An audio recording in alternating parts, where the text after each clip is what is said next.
Bonjour, donc nous sommes donc du Gard, nous sommes Peuple et Culture Gard, l'équipe de Peuple et Culture Gard. Je suis Michèle Guittard, je suis la présidente. Donc Zéphyr, la plasticienne qui travaille avec nous dans le cadre de tous nos programmes et de tout notre travail de médiation culturelle. Giovanna Cazou, notre directrice de Peuple et Culture Gard. Et Adrien Montizon, qui est Martinez Montizon, qui est donc un formateur référent à l'école de la deuxième chance. Donc, j'essaye dans ce... Nous allons plutôt parler de comment l'éducation populaire existe au sein de Peuple et Culture dans un travail d'insertion professionnelle.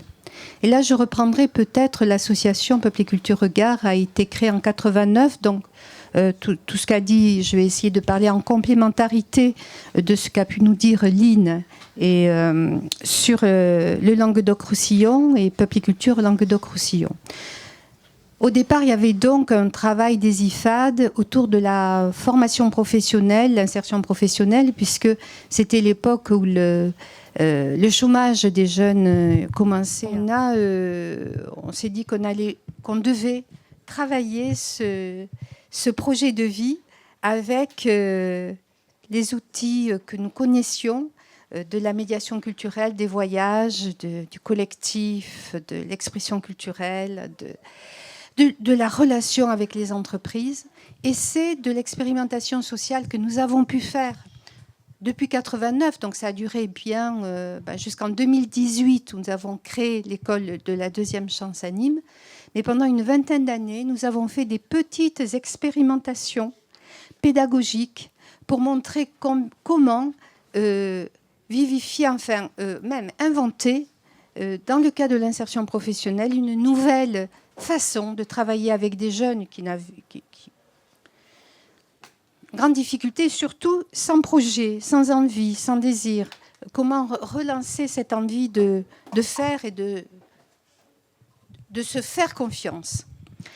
Alors on a eu, bien sûr, l'individualisation de la formation. On a eu la médiation culturelle qui a été très forte avec le travail de théâtre, des créations de pièces de théâtre, des créations de textes. On a eu toute la richesse et la créativité que nous avons partagée, non pas avec des animateurs culturels, mais avec des artistes, c'est-à-dire avec des créateurs, que ce soit en théâtre, que ce soit en art plastique, et qui avaient eux aussi une ambition, celle de, en même temps de faire vivre le plaisir de la création collective, puisqu'on fait toujours une œuvre collective, et une valorisation de cette œuvre par la présentation à un public. Et donc tout le travail de communication qui peut se faire. Petit à petit, et comme ça, on a pu, avec des partenaires, être reconnus. Et lorsqu'il y a eu, en 2018, les premières... les premiers appels d'offres, puisque tout ça a été recueilli par le Fonds social européen, toutes ces petites expérimentations qui marchaient avec ce public jeune qui était réfractaire à la pédagogie de l'éducation nationale. Toutes ces petites expérimentations ont été rassemblées pour former un peu le premier cadre de fonctionnement des écoles de la deuxième chance.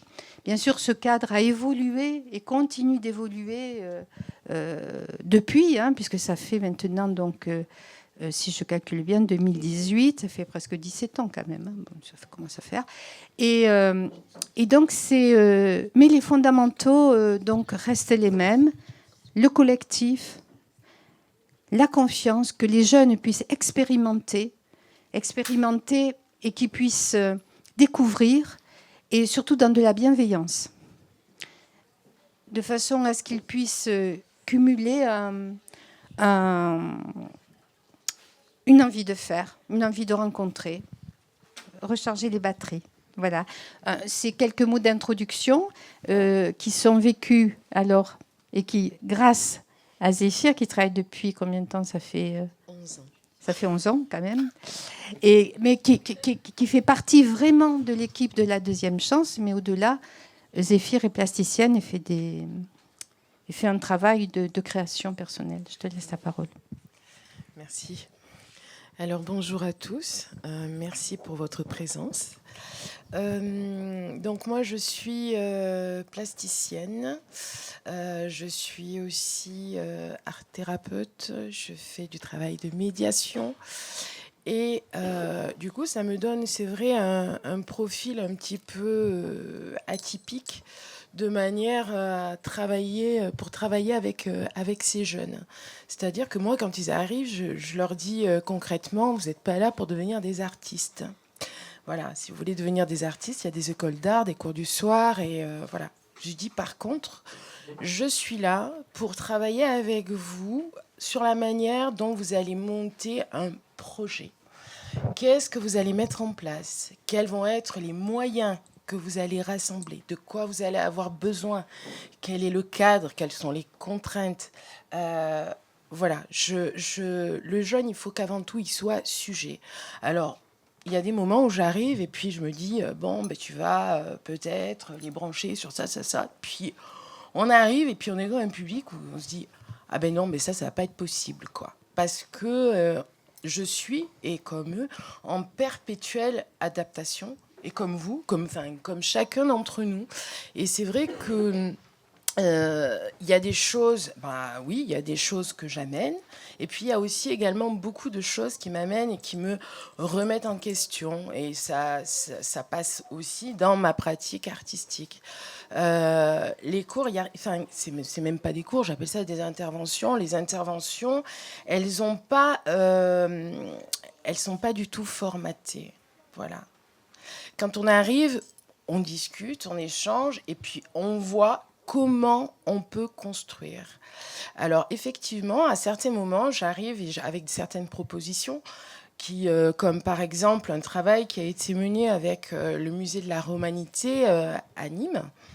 Et là, clac, bon, bah, écoutez, je vais vous emmener voir un musée. Je prépare un petit peu le terrain, puisque effectivement, c'est un public qui n'a pas forcément l'habitude d'aller au musée. Pour certains, c'est voilà, c'est vraiment la découverte. Comment on se comporte dans le musée? Comment est-ce qu'on parle? Enfin, voilà, il y a toute une mise en place qui est installée. Et puis... après, on travaille ensemble et ça donne des choses qui sont vraiment, vraiment fabuleuses. Et ce qu'on essaie de faire, en tout cas au niveau de l'école, c'est du centre de formation, c'est de justement faire des ponts avec les différents ateliers. Donc, ça passe aussi bien au niveau des savoirs de base qu'au niveau de l'informatique, parce que quelquefois, il y en a certains, être dans la pratique là directe, ça peut avoir un côté angoissant, je ne sais pas faire, je me bloque. Oui, mais tu sais faire avec un ordi, tu sais faire avec ton portable. Donc, voilà, on est là et on travaille de cette manière-là. Et quand voilà, on a monté un projet et qu'on a le retour des institutions qui sont là, non, mais c'est eux, oui, c'est eux, et ils ont tout fait de A à Z. Nous, on est juste là pour... les accompagner, que ce soit moi ou que ce soit Adrien. On est juste là pour les aider à faire et éventuellement être là et se dire bon, ben toi, tu peux peut-être faire comme ça ou peut-être faire comme ça. Ou, voilà.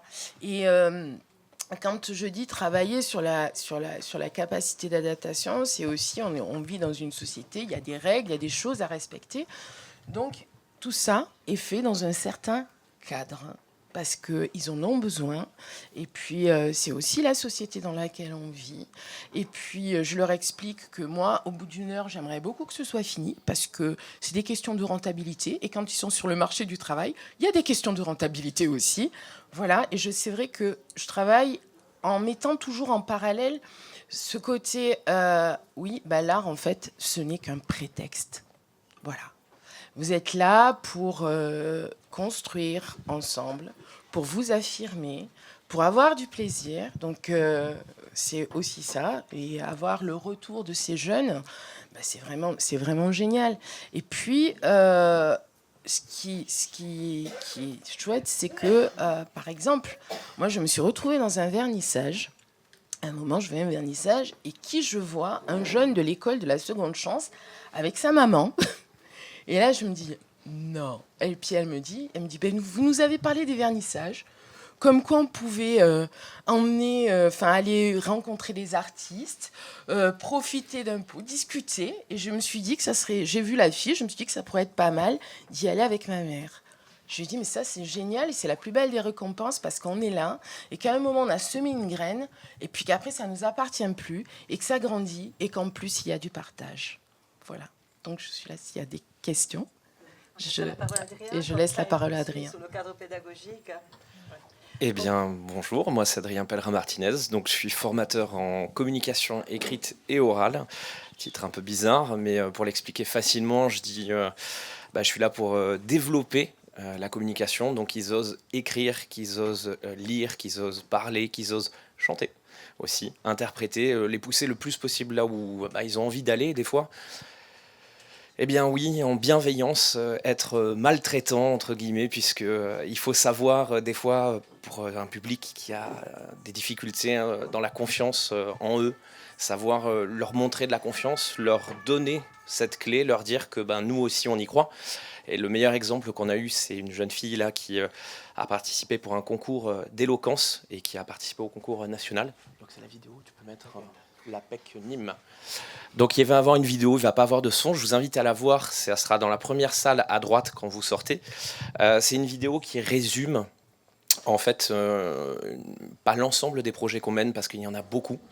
C'est celle-là ? Ouais. Tu peux couper le son, le son. Ça va faire fort, hein. Ça va faire fort. Alors, non, c'est le mien que tu as coupé là. Là c'est mieux. Mais tu peux couper sinon. Ouais, c'est bon. Dans l'idée, en fait, donc vous allez voir, il y a une blague sur Pec Citron. Hein. Qu'est-ce que Pec ? Vous pourrez voir. Oui, c'est scénarisé par les jeunes. C'est monté par un jeune. Alors, c'est un tout petit peu trop fort, je pense, le micro. C'est scénarisé, monté par les jeunes. Là, en l'occurrence, un jeune qui est en service civique, qui est un ancien de l'école de la deuxième chance. Donc, ça met en scène un arpentage pour présenter donc, le manifeste de Peuple et Culture. Là, on l'a fait cette année 2 fois. Il y a des choses très intéressantes qui ressortent, c'est que, par exemple, ils ne savaient pas classer le texte, à droite ou à gauche. Ça aussi, il y a des questions qui sont venues comme ça. Ils m'ont demandé, est-ce que c'est un texte de droite ou de gauche ? Alors, je leur ai posé la question, à votre avis ? Je ne sais pas. Ils ne savent pas. Ils ne savent pas, ils ne peuvent pas le casser. C'est intéressant, ça veut dire que c'est un texte très ouvert, ça veut dire que c'est un texte qui a encore de la place dans l'humanisme, en tout cas, qui arrive à toucher chez nos jeunes. Et puis, ce que j'essaie de leur faire, c'est le plus souvent des exercices où ils vont se libérer. Donc vous allez voir, vous aurez la vidéo dure 20 minutes, vous pourrez avancer. Et là notamment, cette année, on a un projet autour du court-métrage qui est intéressant. Donc c'est pour ça qu'on le travaille sous plusieurs formes. On a participé au concours Musée en portable et on a eu un coup de cœur du jury pour le court-métrage qu'on a réalisé. Et donc, on va le mettre en fin, je pense, d'intervention. Et pour présenter l'école de la deuxième chance, en fait, souvent, pour dédramatiser auprès de certains jeunes, on a des jeunes de 16 à 25 ans qui ont peu ou pas de diplôme pour énormément des cas, donc qui ont aussi développé des phobies scolaires, un manque de confiance, un manque d'estime d'eux-mêmes. Je leur rappelle que dans l'école de la deuxième chance, il y a potentiellement 2 mensonges. Nous ne sommes pas une école, nous sommes un centre de formation. Et des fois, nous sommes la première chance. Ça, c'est la faille d'un système, c'est la faille d'une institution. Et avant de travailler en école de la deuxième chance, j'ai une confession à faire, j'étais au CMEA. Voilà, c'était le moment. C'est dit, je sens le poids des regards. Mais ce n'est pas grave, je saurais faire avec. Mais en fait, c'est intéressant parce que au CMA, à force de militer, j'ai commencé à me perdre et à inverser les lettres et je suis devenu limité. Et ça a été une expérience très intéressante parce que quand je suis arrivé à Peuple et Culture, je me suis senti à nouveau en tant qu'être humain et militant, humaniste, je me suis senti à nouveau libre. Et cette liberté, elle est essentielle, surtout avec notre public, parce qu'on ne peut pas les mettre en confiance si nous-mêmes nous ne nous sentons pas bien dans notre lieu de travail, si nous ne nous sentons pas bien dans la mission que l'on a auprès d'eux. Et donc c'est vrai que c'est essentiel de pouvoir faire ce travail-là. Et encore une fois, puisqu'on est là autour des 80 ans de PEC et du manifeste, pour ma part, m'a libéré. Je comprends qu'il y ait des envies de le moderniser et surtout de le féminiser aussi, puisque je pense qu'il y a des choses qu'il faut faire évoluer. Mais pour ma part, c'est vrai que dans cet élan humaniste, ça m'a fait un bien fou. Donc ce manifeste, j'y tiens énormément, puisque c'est tous les jours que j'essaie de le défendre avec les jeunes, avec Zéphyr aussi. Et donc, comme a dit Zéphyr, tout ce que l'on fait est une excuse. Quand on fait un projet, c'est une excuse pour rentrer dans un musée. Quand on rentre dans un musée, c'est une excuse pour faire un projet. Nous ne vivons que d'excuses, parce que malheureusement, ces jeunes-là, comme je vous ai dit, ils manquent de confiance. Ils ont vraiment besoin d'être valorisés.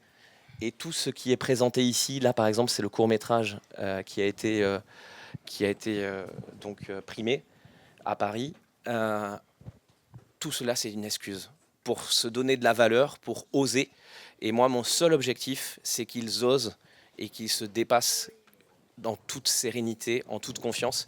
Et pour ça, déjà, merci Michel Giovanna, puisque sans vous, j'aurais pas pu être là. Donc merci beaucoup. Et merci PEC. Merci beaucoup. Je n'ai pas grand-chose à dire, tout est dit. En tout cas, je suis vraiment très, très heureuse de partager avec vous ce moment des 80 ans de PEC. Moi, je ne connaissais pas le mouvement populaire. Moi, je viens d'Italie. N'existe pas vraiment, aussi existe, mais on n'a pas donné un nom. Voilà, on fait de l'éducation populaire, mais on n'appelle pas ça peupliculture, on n'a pas les CMA, vous voyez, c'est plutôt catholique. Non, mais c'est vrai, il y a des associations qui sont plutôt liées à l'aide par des structures qui sont plutôt catholiques.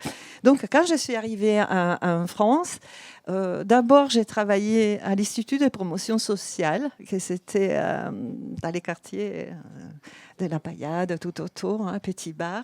J'ai connu M. Bernard Sarrazy, avec lequel on a travaillé ensemble. Et c'est là que j'ai vraiment connu ce que c'était l'approche populaire, comment on pouvait monter des projets qui pouvaient être intéressants pour les personnes, abordables pour les personnes, accessibles à travers, effectivement, la culture. Donc, c'était quand Michel Guittard m'a appelé, il m'a dit « Écoute, j'aimerais que tu viennes diriger l'école de la deuxième chance ». Je dis, mais quelle chance. Je voulais travailler avec les jeunes. Les jeunes, c'est vraiment un public qui me passionne. Donc, j'accompagne depuis 13 ans maintenant les jeunes de l'école de la deuxième chance, qui ont entre 16 et 25 ans. Et pour moi, la chose la plus incroyable, c'est la liberté pédagogique, la liberté de créer, inventer, développer des projets de toutes sortes. Bien entendu, les projets culturels, ils font, on va dire, partie des lames des peuples culturels, comme des lames de tout ce que nous, on a aujourd'hui porté, parce que c'est à travers la culture qu'on fait découvrir à nos jeunes autre chose que le bas des quartiers, et surtout, rendre accessible. Pour moi, c'est quelque chose de le plus important. Rendre accessible à nos jeunes tout. Un théâtre, un musée, une salle de concert, parce qu'ils n'osent pas. Je vous assure qu'ils n'osent pas. C'est comme si ce n'était pas pour eux accessible. Voyez. Par contre, une fois qu'on ouvre les portes, une fois que la porte est ouverte, voilà, et là, d'un coup, on se sent à l'aise. Ils savent qu'ils peuvent aller avec leur jean, qu'il n'a pas besoin de mettre la petite chemise blanche avant de rentrer. Vous voyez, c'est des choses pour moi très importantes. Mais aussi, en monter en compétences, parce que nos jeunes étaient cassés. La majorité, c'est des décrocheurs scolaires, avec une aphobie scolaire que je ne vous en parle pas, des grandes difficultés. Tout ce qu'on entend aujourd'hui de plus en plus, des difficultés des jeunes avec des méthodes pédagogiques qui ne correspondent pas à certains jeunes. Et bien nous, on a la liberté de travailler pour chaque jeune avec une pédagogie qui lui convient. Ça, c'est quand même unique. Oui, juste pour abonder dans ton sens, on n'en a pas parlé, mais on fait beaucoup de travaux en sous-groupe, puis on remet en collectif. Quand on a le temps, on se fait évaluer aussi. Alors ça aussi, ils nous évaluent. Alors là, grande découverte. Pour eux, ça, c'est Pour un moi, le autre monde. jeune, elle est vraiment au centre de l'accompagnement.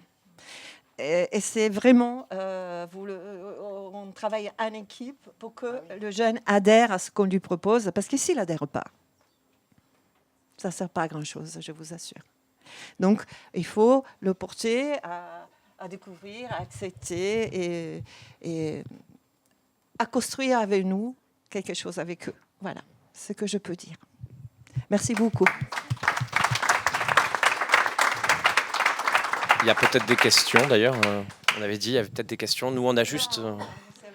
Si vous avez des questions sur l'école de la deuxième chance. Ah, une chose importante, on parle que de l'école de la deuxième chance, mais on n'a pas que ça, hein, Peuple Culture Gare. Et j'y tiens beaucoup. Michel, tu peux... Oui, quand je disais qu'on est dans de l'expérimentation, et je pense que c'est ça qui est essentiel, c'est-à-dire ne pas rester dans les mêmes actions. Et on expérimente. Et là, par exemple, il y a l'école des métiers de la transition écologique. Je ne sais pas si vous en avez entendu parler, les écoles Être. Et ce sont des écoles avec une pédagogie qui est encore complètement différente. C'est-à-dire que c'est l'école du faire. Il n'y a pas de table, il n'y a pas de chaise. Les jeunes sont dans la nature et vont pratiquer soit le maraîchage, soit l'agroécologie, soit le vélo, enfin la réparation des vélos, soit le bois, soit le photovoltaïque. Bon, bref, tout ce qui est la rencontre. Et c'était ça notre interrogation. Comment on fait rencontrer la transition écologique, c'est-à-dire les enjeux de la transition écologique, puisque actuellement il n'y a pas de gens formés là-dessus, et également la question sociale de ces jeunes qui cherchent un travail. Comment faire rencontrer ces deux enjeux? Et donc, à partir de là, il y a l'école qui a été créée à Vauvert, et avec l'école Être à Vauvert, en Petite Camargue. Ça, c'est une expérimentation. On est en train encore d'ouvrir une autre expérimentation qui est là encore plus. C'est l'alphabétisation et du développement économique dans un village au nord du Sénégal. Donc ça, c'est encore autre chose avec des échanges avec l'école Être. Donc, ce que je retiens, moi, de Peuple et Culture, surtout, c'est cette notion d'expérimenter, de ne pas être, comme ça a été dit, dans des grands dispositifs, même si ça paraît, on peut dire, oui, l'école de la deuxième chance est un grand dispositif, certes, mais c'est un grand dispositif où on peut avoir la liberté de travailler et de travailler la question culturelle avec des jeunes de façon, qui petit à petit, je pense, va irriguer vers l'éducation nationale. En sachant que nos jeunes aussi peuvent nous proposer de faire des sorties culturelles. Ils peuvent nous proposer et embarquer les autres jeunes. Enfin, il y a vraiment une grande liberté de proposer même des sorties en petit comité pour eux. Donc ça, j'ai jamais vu ça ailleurs, en tout cas pour ma part en tant que formateur.